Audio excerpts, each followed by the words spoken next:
예배소서 6장 1절로부터 4절 말씀 듣겠습니다. 자녀들아, 너희 부모를 주 안에서 순종하라. 이것이 옳으니라. 내 아버지와 어머니를 공경하라. 이것이 약속 있는 첫 계명이니 이는 내가 잘되고 땅에서 장수하리라. 또 아비들아, 너희 자녀를 너엽게 하지 말고 오직 주의 교양과 훈계로 양육하라. 아멘. 어느 선교사님이 오래전에 남태평양에 있는 어느 섬에 선교로 갔습니다. 그 섬은 외지와 단절된 그런 상태에서 살고 있는 데라 그곳에 가보니까 모든 사람들이 다 벌거벗고 이렇게 사는 것이죠. 중요한 부분만 나뭇잎으로 가리는 정도로 하고 삽니다. 그것에 하나님의 말씀을 전하기 위해서 선교사님이 가셨는데 그 현지 교회 주일이 되어서 예배에 가야 되는데 이제 말씀을 전할 부탁을 받아서 하려고 하는데 고민이 생겼습니다. 현지인들은 다 벌거벗고 사는데 가만히 양복을 입고 이거 가난한 것이 이게 어울리지 않는 것 같고 예수님께서 이 땅에 오실 때도 성층에서 오신 목적은 바로 우리와 동화하기 위해서 오신 것이 아닌가. 그런 생각이 들어서 과감하게 모든 체면을 벗어버리고 성교사님도 다 벌거벗고 이제 교회에 출석을 했는데 가보니까 이게 웬일입니까? 현지인들은 다 옷을 입고 출석한 거 아니겠어요? 이제 현지인들은 모처럼 선교사님께서 주일예배 참석하시고 설교를 하시다 보니까 우리가 그래도 교양 없이 그냥 가셔야 되겠느냐.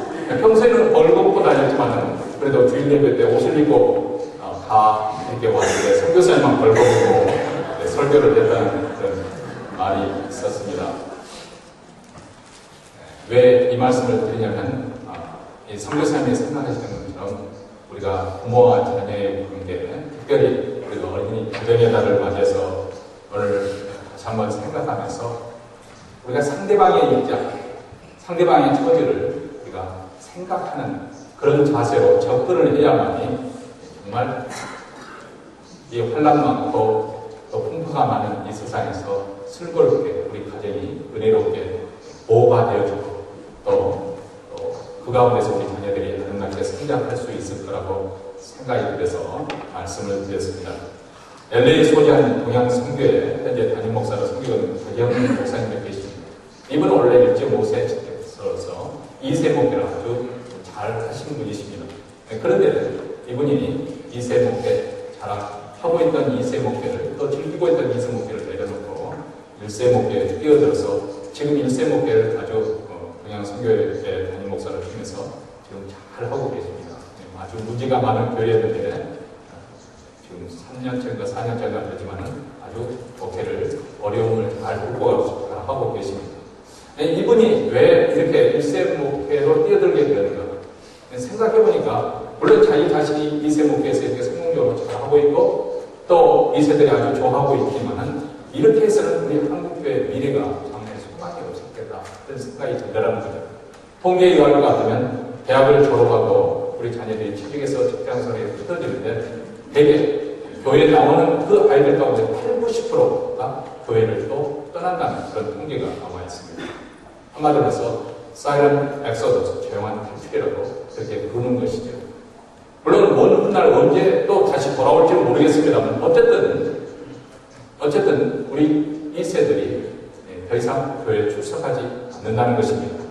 교회가 분쟁이 나고 어른들이 서로 다투면 그들은 거기에서 왜 이러느냐 이렇게 싸우고 그런 것이 아니라 그냥 어느 날부터 출석하기를 중단해버리고 조용히 차출을 감춰버리고 이렇게 해서 교회들이 교회 2세들이 점점 한인교회를 이민교회로부터 멀어지고 있습니다. 여기에는 목회자의 자녀들도 있고 중직자의 자녀들도 마찬가지입니다. 그래서 이 박 목사님께서 한인교회 장래와 2세들을 위해서 마음 아파하는데 어느 날 한 TV 프로그램을 보게 되었습니다. 우리 아이가 달라졌어요. 이 프로그램을 보는데 이 프로그램은 여러분 보신 분 알겠지만 문제 있는 아이를 전문가를 코칭을 통해서 그 문제 있는 아이의 문제를 고치는 그런 프로그램 아닙니까? 이 아이가 너무 천방지축이고 그리고 버릇이 없고 더 나쁜 습관이 들은 그것을 부모가 어떻게 교육을 시킬 수도 없고 통제도 불가능한 그런 문제 있는 아이들 이게 전문가가 와서 그 아이의 그 행동 방식을 관찰하고 난 다음에 몇 가지, 그 뭐 어려운 것이 아니에요. 알고 보면 아주 쉬운 거고 아주 간단한 것인데 그 몇 가지 지침을 부모에게 줍니다. 그럼 부모가 말에서나 행동에서 그 몇 가지 지침대로 따라서 하면 아이가 확연하게 달라지는 것을 보여줍니다. 그래서 역시 전문가는 전문가가, 우리는 범사에 보이는 그런 부분을 전부 날카롭게 그것을 관찰해서 그것을 끄집어내서 그 문제의 해결을 정확하게 해결해 주는 것이죠. 근데 그 문제의 핵심, 그 문제를 풀어가는 그 실마리를 어디서 찾느냐 하면 부모에게서 찾는 거예요. 부모의 말과 언어뿐만 아니라 행동 아니면 태도, 그 방식에서 그것을 부모가 몇 가지 자기 자신의 그런 것을 변화시키고 바뀌면 그것의 반응에 따라서 아이들도 바뀌어지는 것입니다. 이것을 보고서 박 목사님도 2세 목표를 내려놓고 1세 목표에 뛰어든 것이죠. 1세 목표가 바뀌지 않고서는 2세 목표에 소망이 없다고 생각했기 때문입니다.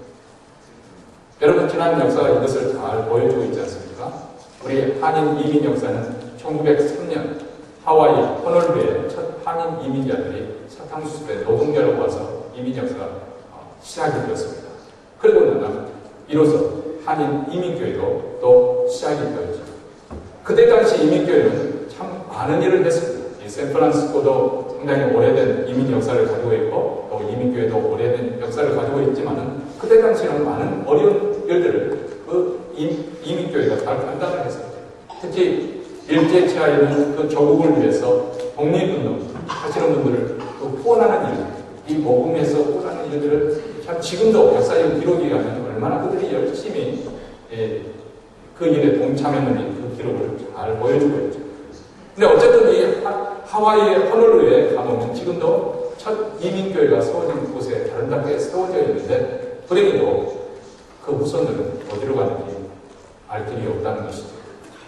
한때는 조국과 한인사를 위해서 하는 일을 했지만은 다음 세대를 준비하지 않아서 그만 도중에 맥이 끊어지지 않을 것인가, 그런 생각을 해봅니다. 이렇게 다음 세대를 준비하지 않는 그한 교회는 미래가 없는 것입니다. 1970년대 이후로 이민의 문이 열리면서 우리 한국 이민자들이 미국에도 많이 와서, 그래서 대략 북미교회만 하더라도 4천여 한인 이민교회가 세워졌습니다. 근데 이렇게 해서 또 우리들 또 신앙생활을 뿐만 아니라 여기서 우리들 자녀들 양육하고 키워가고 있는데 과연 우리 한인 2세들 자녀들은 어디로 가고 있는지, 그들이 어디에 있는지 살펴봤으면 좋겠습니다. 우리 이민 1세들은 누구나 다 이익공동성으로 말합니다. 왜 미국에 왔는가? 왜 이민을 왔는가? 자녀들을 위해서, 자녀들의 교육을 위해서 왔다고 그렇게만 하고 있습니다. 그래서 열심히 일을 하고 또 자녀들을 잘 키워서 또 많은 부분에 있어서는 또 저들이 미국 주류사회에 진입해서 잘 살고 있다는 것, 여러분 통계로서도 얼마든지 그것을 증명할 수도 있을 것입니다. 근데 그들이 과연 신앙에 있어서, 영적인 면에 있어서 하나님을 떠나지 않고 여전히 하나님의 사람으로 그들이 계속해서 살아가고 있는가, 이런 질문을 던진다면 거기에서 선뜻 그렇다고 답변하기는 어렵지 않을까 생각합니다. 우리가 하나님을 섬긴다고 하고 하나님을 위해서 모든 것을 바친다고 하면, 만약에 우리 자녀들이 하나님의 축복 가운데 그 은혜의 길을 걷지 않는다고 한다면 어쩌면 자녀 교육으로 와서 이민을 위해서, 자녀 교육을 위해서 이민을 왔다고 하면 우리의 그 목적에서, 우리의 삶의 목적에서 어쩌면 이탈하고 있는 것이 아닌가, 우리가 성찰을 해볼 필요가 있다고 생각합니다. 자주 자녀들의 자랑을 하는 이야기를 우리 권사님들을 통해서 가끔씩 듣습니다. 좋은 대학교 마치고 또 직장도 좋은 곳에서 돈을 많이 벌고 있다. 그래서 부모에게 용돈도 주고 여행도 시켜주고 그래서 아주 좋다고 합니다. 근데 한 가지 아쉬운 것이 있는데 그 자녀들이 교회에 나가지 않고 신앙생활을 하지 못하고 있는 것, 너무 바빠서 못 나가고 있다고 그렇게 말합니다. 근데 그것은 한 가지 아쉬운 것이 아니라 어쩌면 그들의 인생에서 가장 중요한 것을 놓치고 있는 것이 아니겠습니까? 우리가 자녀들을 위해서 희생하고 헌신해서 오늘날 자녀들이 세상에 많은 것을 누리고 있습니다. 그런데 그들이 하나님을 모르고 살고 있다면, 하나님을 등지고 살고 있다면 참으로 비극적인 일이 되어버리고 말 것입니다. 작년에 한국에 세월호 사건이 있었을 때 어린아이들이 정말 생떼죽음을 떼죽음을 당했지 않습니까? 그것이 왜 그렇게 되었습니까? 우리 어른들이 지켜야 될 것을 지키지 않고 여러 가지 부당한 그런 일들이 관행이 되어져서 그 아이들이 정말 어른들의 말에 의해서 그냥 성실에 가만히 있으라고 그 말 지침에 따라서 그대로 있다가 그런 떼죽음을 당했습니다. 그리고 죽은 다음에 어른들이 얼마나 미안하다고. 근데 죽은 다음에 미안하다고 하면 무슨 소용이 있겠어요? 그들이 아직 살아있었을 때 정말 사이에 어떤 개혁이 일어나고 번영이 생기고 나쁜 반응이 이렇게 끊어지고 그렇게 해서 아이들이 위험에 빠지지 않도록 했더라면 얼마나 좋았겠어요. 여러분, 오늘 우리에게도 마찬가지라고 생각합니다. 우리 자녀들도 마찬가지입니다. 우리의 자녀들이 우리 눈에 넣어도 바꾸지 않는 그런 자녀들인데 만약 그 자녀들이 인생의 결국 다 살고 나가면 그 결국이 지옥으로 간다는 겁니다. 이 세상에서 아무리 호의호식을 느끼고 정말 남에게 자랑할 만큼 출세했다고 하지만 그 인생의 결말이 지옥으로 끝난다고 하면 도대체 우리가 뭘 자랑할 수 있을 것인가? 여러분, 그렇게 어린아이 세월아이 할 때 막을 수만 있다면 아마 부모들 시절에는 몸을 던져서라도 막으려고 했을 거예요.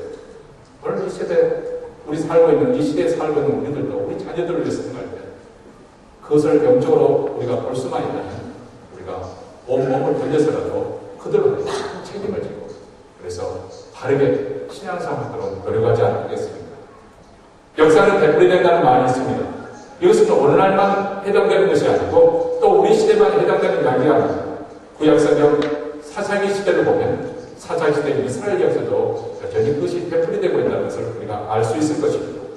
사사기서 2장 10절에 보면 그 세대 사람도 다 그 열조에게로 돌아갔고 그 후에 일어난 다른 세대는 여호와를 알지 못하며 여호와께서 이스라엘 위하여 행하신 일을 알지 못했더라. 이렇게 말씀합니다. 지금 이 말씀의 배경이 무엇을 지금 말씀하고 있냐면 여호수아가 모세가 죽은 다음에 지도자가 되어서 그 이스라엘 백성들을 이끌고 광야 생활하던 이스라엘 백성을 이끌고 요단강을 건너서 가나안 땅에 들어갔습니다. 하나님의 도우심 속에서 그 가나안 땅을 차지하고 저들이 이제 편안히 안연하게 가게 됐습니다. 근데 여호수아와 그 당대 사람들이 생전에 있을 때는 저들이 하나님을 잘 경외하면서 섬겼습니다. 왜냐하면 그들은 광야 40년을 지나면서 아니 그 이전 세대로부터 들은 바가 있었기 때문에 그렇죠.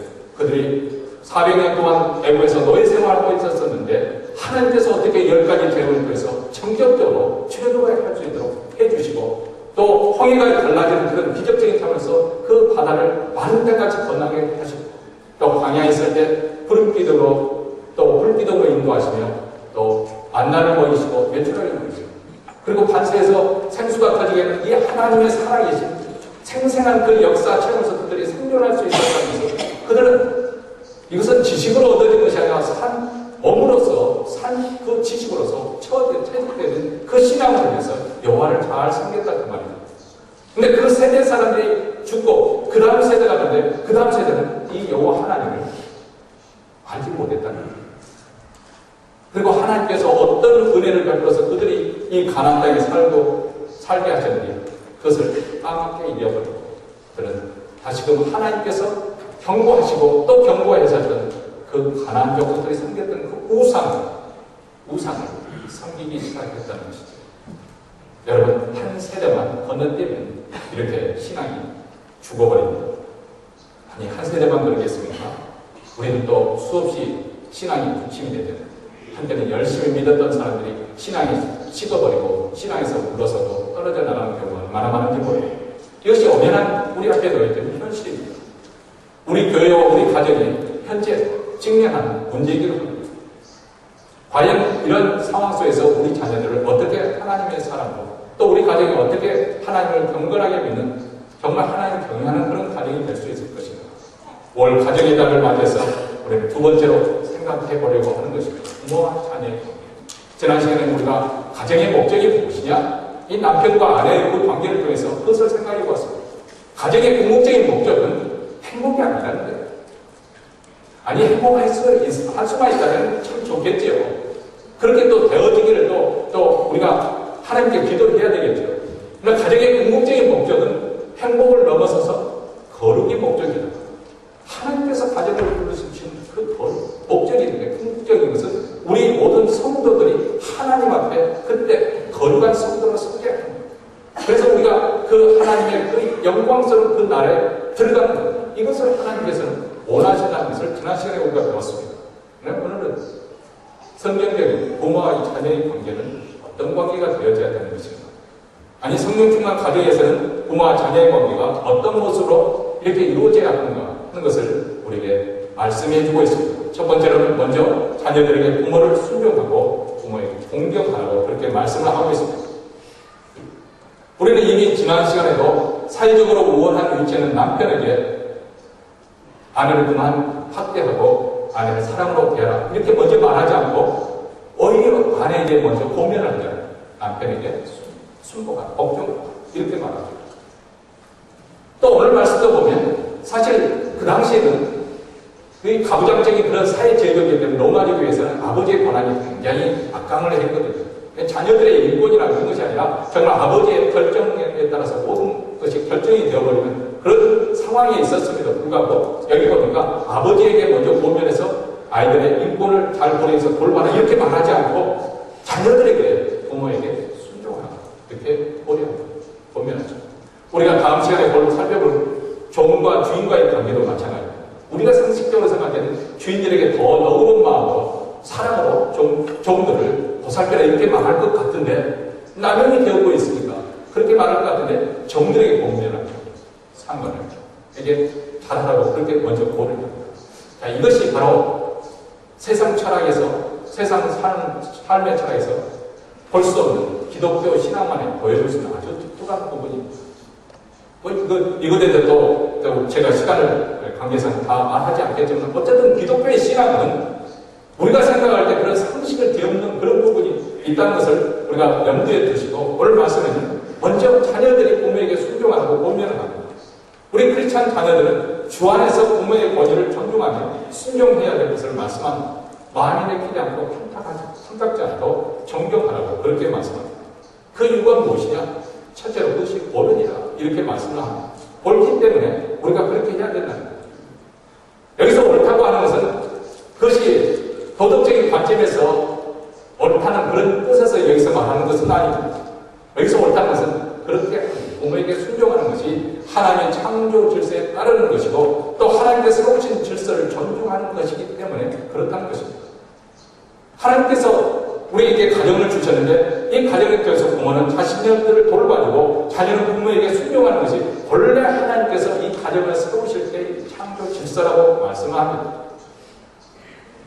하나님께서 인간을 지으실 때 하나님의 사랑을 어떻게 자녀들에게 전달되도록 신앙을 심어지도록 하셨는가? 바로 부모를 통해서요. 부모의 사랑을 통해서, 부모의 돌봄을 통해서, 부모의 섬김을 통해서 하나님의 존재를 깨달아가고 하나님을 믿어갈 수 있다. 하나님께서 우리를 돌보시고 보호하시는 그것이 바로 부모를 통해서 이루어지도록 그렇게 가정을 세워주셨습니다. 그래서 이를 위해서 부모에게 자녀를 잘 다스리는 권한을 위임해 주신 것이죠. 그러므로 자녀는 부모의 권한에 순복해야 됩니다. 이것이 바로 주 안에서 순종하라는 그런 뜻이죠. 그리고 2절에서 부모를 존경하게 여겨야 된다 하는데 그 이유가 또 나옵니다. 이것은 약속이는 첫 계명이라고 말씀을 합니다. 여러분 하나님께서 우리에게 부모를 공경하라고 명령하시면 동시에 이 계명을 지키는 우리를 축복하겠다고 그렇게 말씀합니다. 여기서 약속이는 첫 계명이라고 하는 이 첫 계명 사실 10계명에서 첫 계명은 하나님 외에 다른 신을 섬기지 말라 이 계명이 아닙니까? 근데 왜 이것을 첫 계명이라고 사도 바울이 굳이 그렇게 표현을 했을까? 1계명부터 4계명은 하나님과 우리 인간 사이의 관계를 말씀하고 있고 5계명부터 10계명까지는 사람과 사람 사이의 관계, 그 관계를 말씀하는데 그 중에 가장 첫 번째로 등장하는 것이 내 부모를 공경하라는 것입니다. 그러니까 인간관계에서 가장 첫 번째 우선적으로 지켜야 될 계명이 있는데 그것은 바로 부모를 공경하라고 그렇게 말합니다. 그러면서 하나님께서 이 계명을 지키면 축복하시겠다고 약속을 하십니다. 물론 다른 모든 계명을 지키면 하나님께서 하나님의 언약의 백성을 지켜주시고 그들을 복되게 하실 것이지만 특별히 이 계명에 대해서는 하나님께서 이어서 복을 약속하고 계십니다. 3절 말씀을 보니까 땅에서 잘 되고 장수할 것이다 이렇게 말씀합니다. 10계명 가운데 오직 다섯 번째 계명, 부모를 공경하는 자에게 바로 땅에서 우리가 형통하게 될 것이고 잘 될 것이고 장수하게 될 것이다. 이렇게 말씀을 하고 있습니다. 왜 하나님께서 이렇게 하셨는가? 그것은 어쩌면 하나님께서 우리로 하여금 하나님 부모를 공경하는 일을 이게 어떻게 보면 인센티브를 주는 거죠. 우리가 열심을 내서 마음에 내키지 않고 열심해서 부모를 잘 공경하라. 그럼 내가 더 복을 주겠다. 사실 먹을 것이 부족하던 불과 몇십 년 전만 하더라도 우리 부모님은 자기 자신은 먹지 않고 굶주려도 자녀들이 잘 먹는 그 모습에 배불러하다는 그런 시대에 우리가 성장을 했습니다. 이제 어느덧 그분들이 머리가 휘어지고 피부는 탄력을 잃고 눈이 침침해지고 몸이 이곳저곳 쑤시지 않은 것이 없죠. 그들에게 있어서 인생이란 너무나 덧없는 거죠. 험한 것이죠. 물론 자녀들을 잘 키웠다는 그런 보람도 있지만 남은 것이라고 이제 내 육신이 병들어서 육신이 쑤시고 아픈 것이죠. 그리고 삶의 재미보다는 짜증과 한숨이 나오고 그리고 무엇보다도 외로운 때입니다. 그래서 시편 기자는 나는 광야에 광아새 같고 황폐한 곳에 부엉이같이 되었사오며 내가 밤을 새우니 찌붕 위에 외로운 참새 같은 이다. 이렇게 인생 황혼에 맞이하는 외로움을 토로하고 있습니다.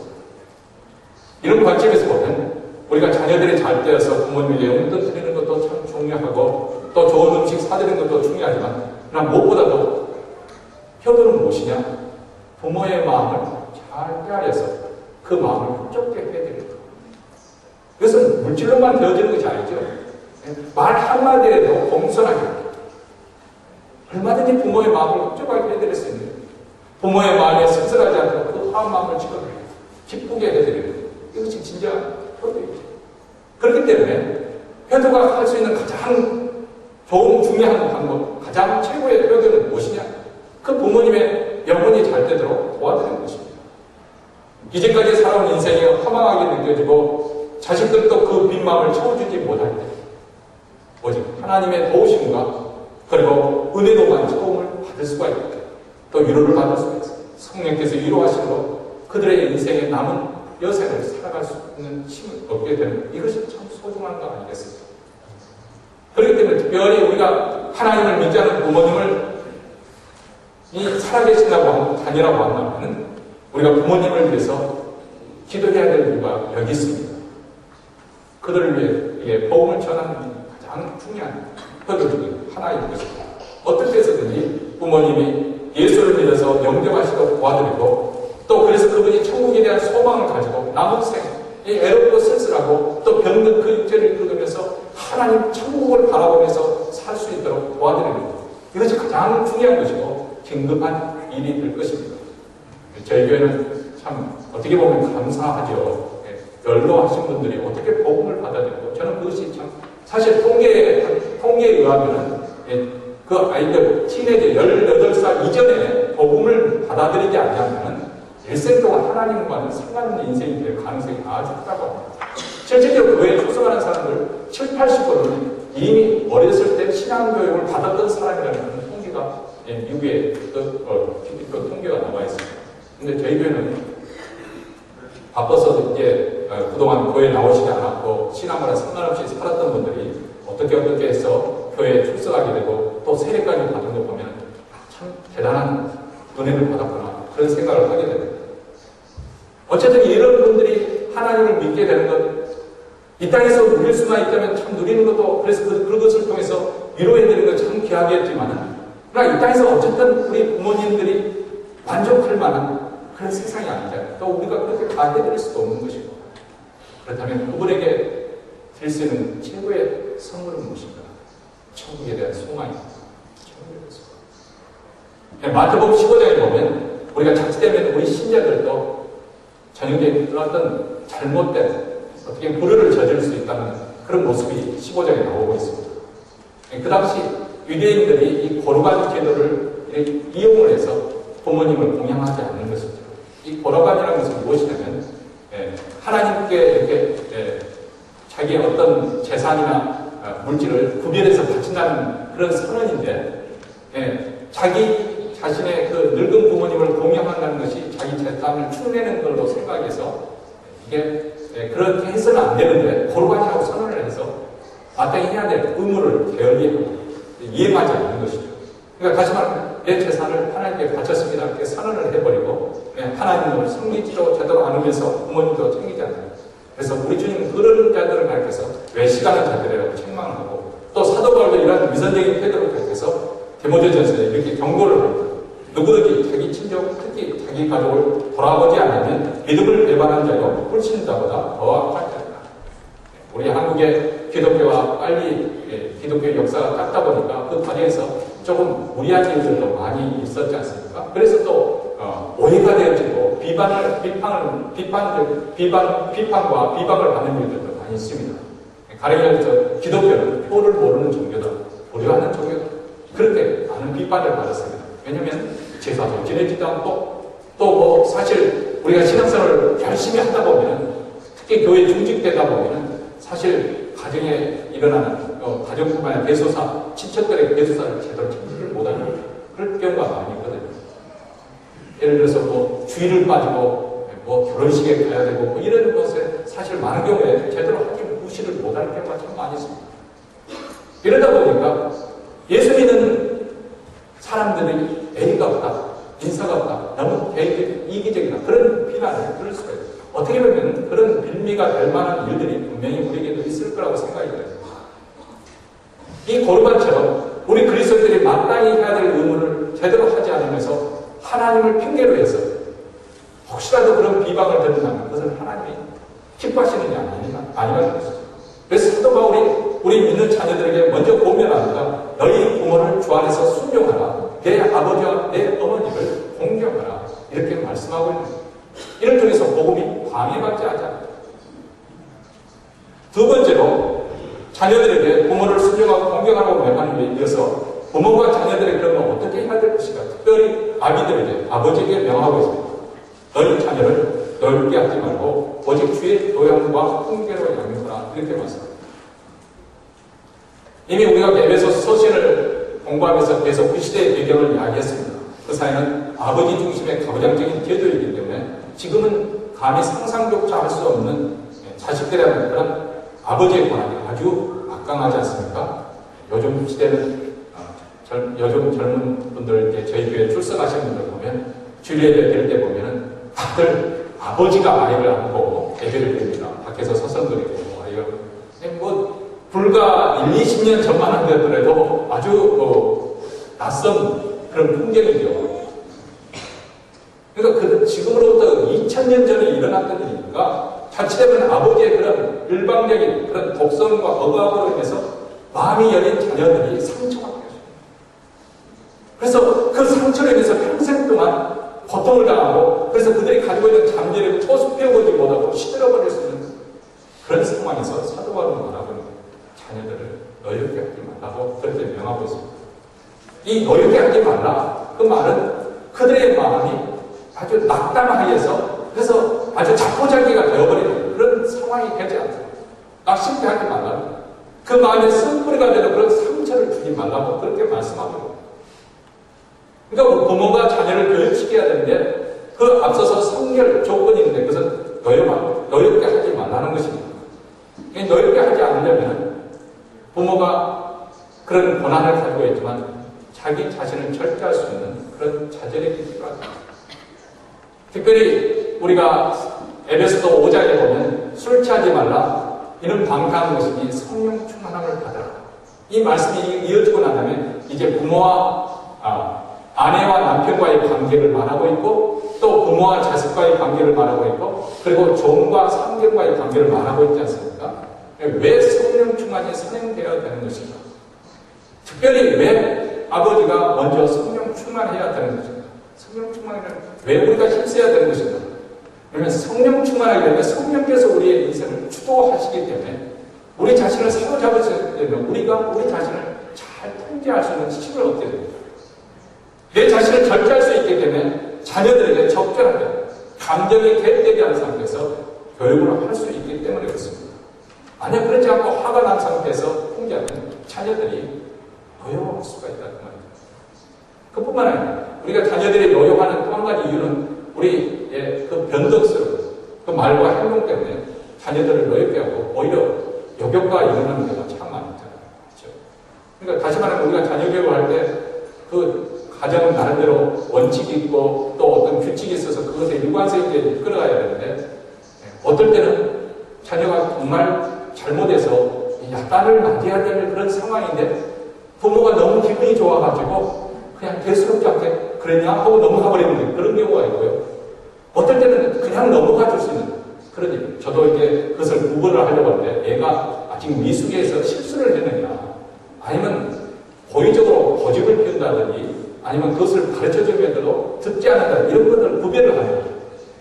고의적으로 한 것에 대해서는 저도 상당히 엄하게 어렸을 때 다뤘습니다만 어쨌든 실수를 한 경우가 있잖아요. 가령 예를 들어서 식기를 닦다가 접시를 깨뜨리다든지 좀 부주의해서 떨어지는 이런 부분에 대해서는 상당히 우리가 너그럽게 해야 되는데 때마침 남편을 바가지 걷다가 남편이 에게 바가지 걷고 난 다음에 연일 관차가지고 그냥 그러다가 깨뜨리면 마치 세상이 뒤집어지는 것처럼 막 폭언을 퍼붓고 이렇게 되어버리면 아이가 그 말을 듣고 잘못했던 그 아이도 반항심이 생깁니다. 반발이 생깁니다. 교육의 영역과가 노역이 할 만한 그런 것입니다.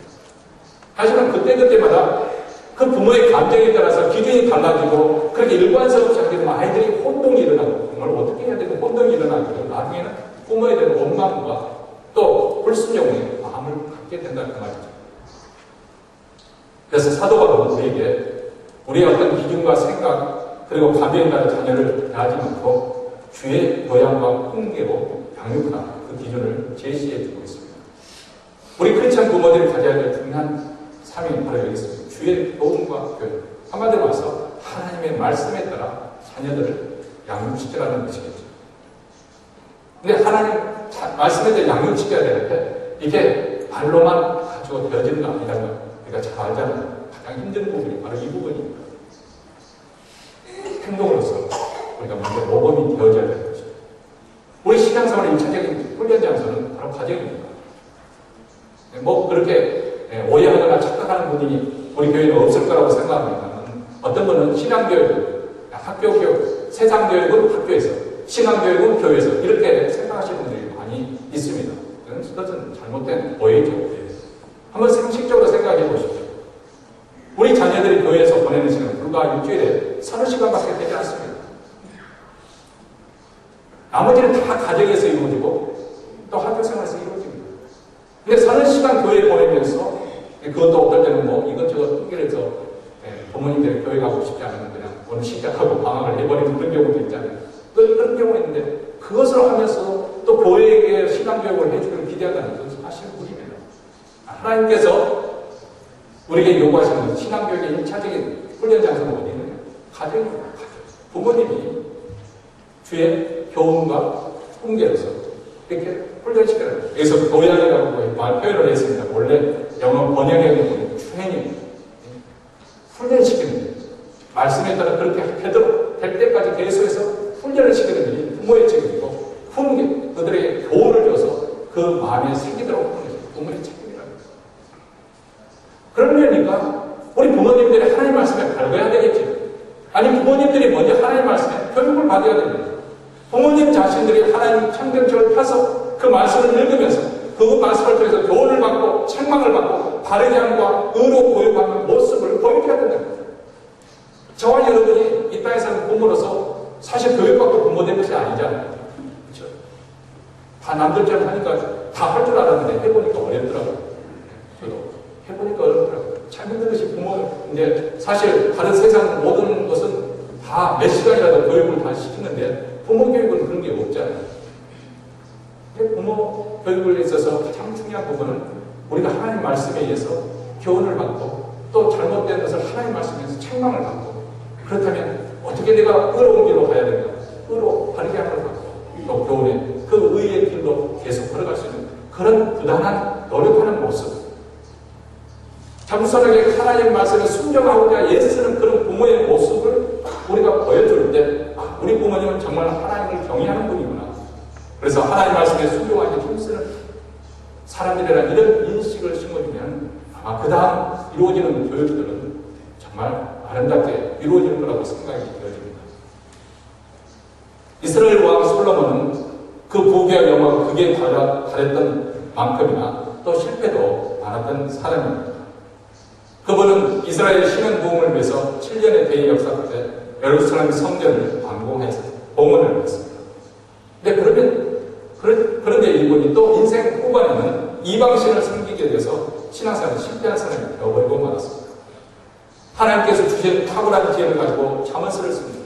그런 사람이었지만 자식 문제는 실패한 사람이 되었습니다. 여러분, 그런 지혜로운 사람이었기 때문에 무엇보다 자식의 교육의 중요성을 잘 인식했던 것 같습니다. 그래서 그 일에 심혈을 기울여서 자식 교육을 위해서 심지어는 잠언서를 쓰기 한 사람이 바로 솔로몬이 아닙니까? 잠언 1장 8절에 보면 내 아들아 내 아비의 훈계를 들으며 내 어미의 법에서 떠나지 마라 이렇게 훈계를 하고 있습니다.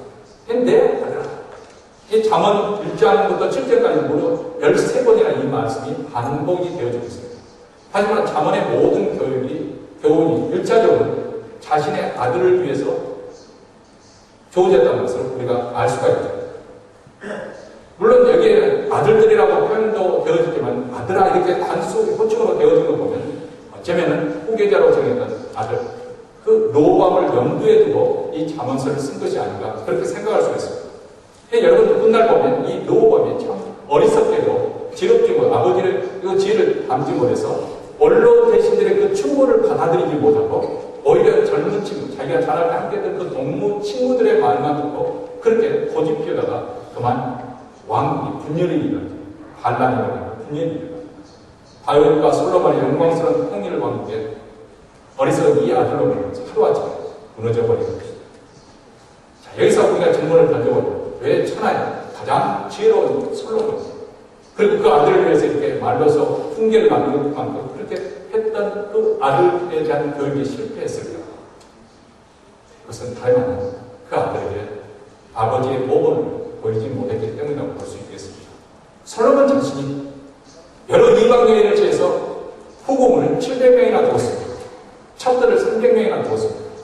그러니까 로봇도 그 정도까지는 아니어도 나중에 보면 분명히 하나님의 계명에서 여자들을 많이 두지 말라고 했음에도 불구하고 자기 부친만은 못했지만 아내를 18명 두었고 첩을 60명 두었습니다.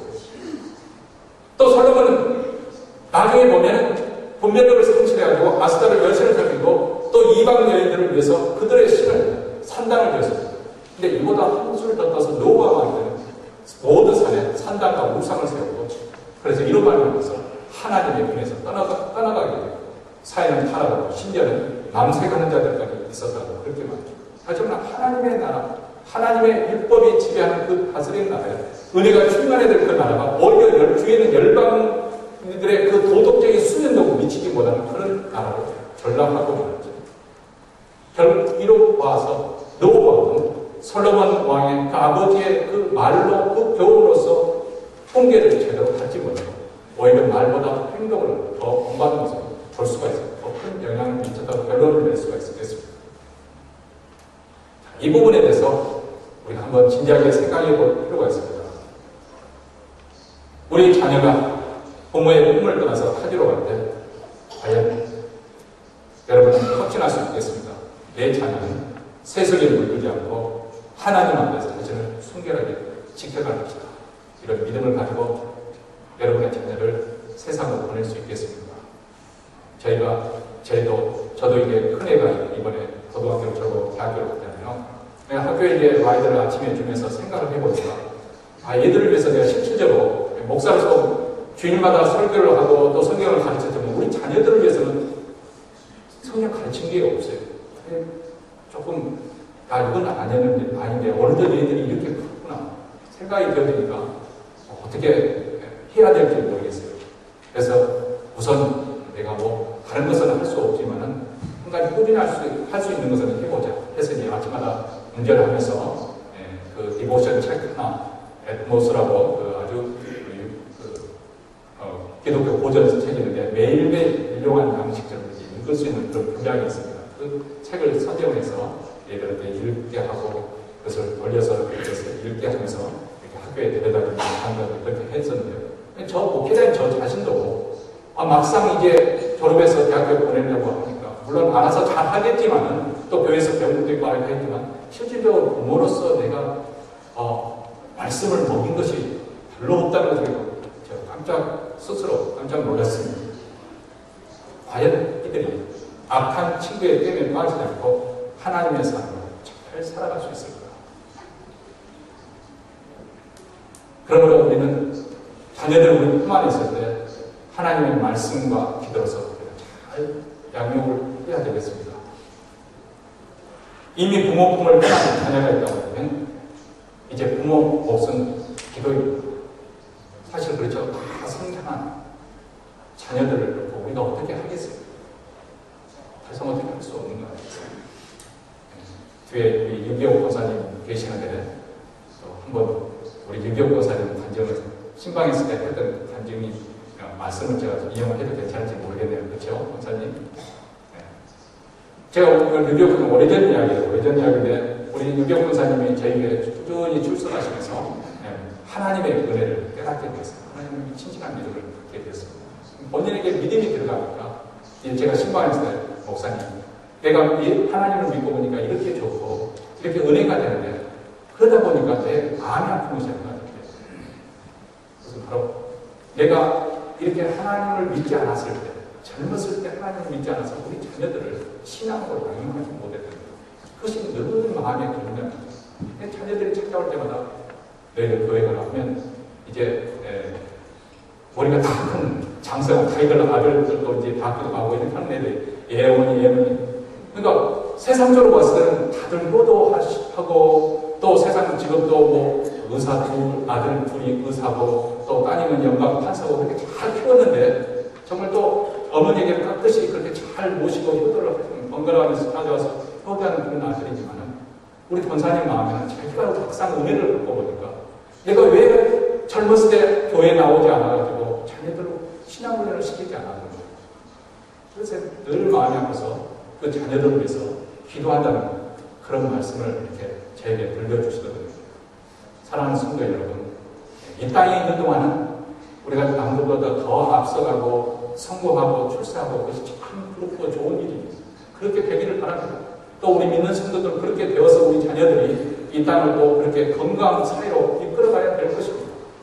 그런데 우리가 그럼에도 불구하고 우리 주님의 말씀을 꼭 기억해야 됩니다. 인생에는 두 가지 길이 있는데 하나는 모든 사람이 모아서 축복된 길이라 할례를 왕정. 그래서 모든 사람들이 다 그 길로 가고 또 많은 사람들이 그 길로 가는 이유는 평탄하고 넓은 길이기 때문에 가지만 그것은 멸망입니다. 영적인 관점에서 볼 때는 세상 사람들에게 정말 조롱을 받을 수도 있고 비웃음을 받을 수 있고 그 길은 인기가 없는 길일 수 있지만 좁고 복잡한 그 길로 가는 그것을 생명으로 인도하는 길이다. 그렇게 말씀을 합니다. 우리가 지금 어느 인생길로 가고 있는지 아니 우리 자녀들은 어느 인생길로 가고 있는지 한번 생각을 해보시기 바랍니다. 이제 다 장성한 자식들을 우리가 무엇을 할 수 있겠어요? 기도밖에 없습니다. 사실 하나님의 은혜죠. 하나님의 은혜로만 되어지는 믿는다는 것은 하나님의 은혜로만 되어지는 일이 아니겠습니까? 그렇기 때문에 하나님의 은혜로 하나님의 의지하면서 기도하는 것이죠. 자식이 하나님께 돌아가기를 기다리고 눈물로 기다리는 그 모니카에게 우리가 잘 아는 것처럼 성 어거스틴의 어머니 그 모니카에게 그 어거스틴이 하나님으로 떠나가지고 방탕 생활을 할 때 모니카가 예수에서 그 아들을 위해서 눈물로 기도할 때 암브로스 감독이 이렇게 말했습니다. 눈물로 기도하는 자식은 결코 망하지 않는다. 눈물로 기도하는 자식은 결코 망하지 않는다. 우리가 오늘 가정의 달을 맞아서 두 번째로 우리가 메시지를 들었습니다. 우리 가정은 정말 성경적으로 되어지는 또 하나님 말씀을 따라가는 그런 가정이 될 수 있게 되기를 바랍니다. 자녀는 주 안에서 순종하고 또 존경하십시오. 부모는 자녀를 어렵게 하지 말고 주의 말씀으로 양육하십시오. 특별히 이 시간 기독교는 우리 하나님의 은혜 속에서 성령의 기름 부음 속에서 여러분의 가정의 상처가 다 씻겨지고 또 성령의 도우심서의 상처가 다 사며지고 그래서 여러분 가정이 힘으로 아름다운 그 가정 속에서 성령 충만 가정이 돼서 하나님의 원하시는 기뻐하시는 선한 열매 풍성히 있는 가정이 되어지고 주의 이름으로 축원합니다.